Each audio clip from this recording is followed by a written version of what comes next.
Good people, you've seen that tomato I'm eating. That tomato, when I was young, it used to grow in the wild. And actually, recently, I went to my farm in Odaya and I found so many of those stems in my farm. The most amazing thing about that tomato is that it grows wild, no chemicals, no herbicides, no fertilizer. And the tomato is really sweet, sweet. You can see I'm enjoying it. What am I trying to say? This game of the GMO, this country of ours, Kenya, God gave us crops and plants that are very healthy. But we've become colonized and dependent on maize. Let me tell you something about another crop called cassava. Cassava has been here with us for many, many years. And our own CARO, that is Kenya Agriculture and Livestock Research Organization, formerly CARI, has developed superior varieties of a plant called cassava. Why am I talking about cassava? We've relied so much on maize. It's like maize is a matter of life and death among us Kenyans.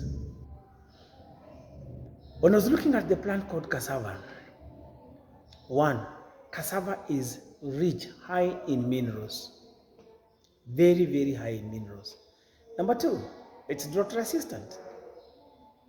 Number three, the production of cassava per acre produces about 28 tons per acre, whereas maize maybe only produce about 2 tons, 2 to 3 tons. Actually, it's almost 15 times the production. And cassava, you can be cutting one root at a time and you wait for the next one. It takes between 6 and 8 months to mature, and you can harvest it continuously for up to 24 months. When I look at our country is semi-arid. Cassava only requires maybe 3 to 4 months of rainfall, and then after that, it survives for long. You can harvest cassava and you can preserve it in your farm by drying it, and you can use it later. Its leaves are very nutritious as an animal feed. What am I trying to say? Like I said, it's high time this country we diversified from this colonial hangover of that maize is the only crop we can have. When it comes to ugali, because we like ugali, who said that it's only maize that can cook ugali? I have lived among the Luya and the Luo, and they eat millet and sorghum ugali. Our Kenyan law and policy says that all the flour meal we have should be fortified with the traditional crops. Up to today, the flour millers have refused to do so. To the Minister for Agriculture, we've depended too much and for too long on maize.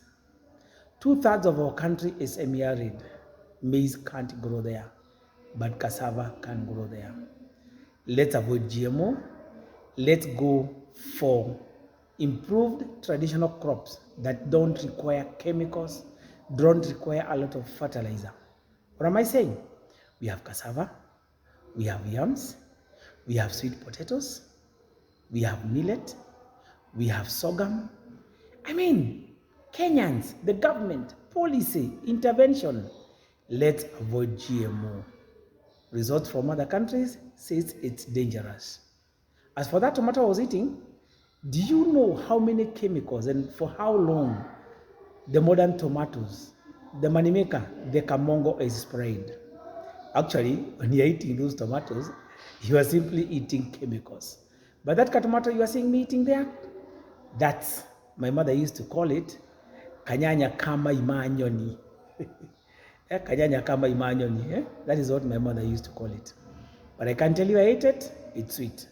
Its production is very high, and the plant can grow up to 2 meters tall. Think twice before you go to GMO. Do we have other alternatives in this country? Yes, we have. Avoid GMO. GMO is bad for our nation.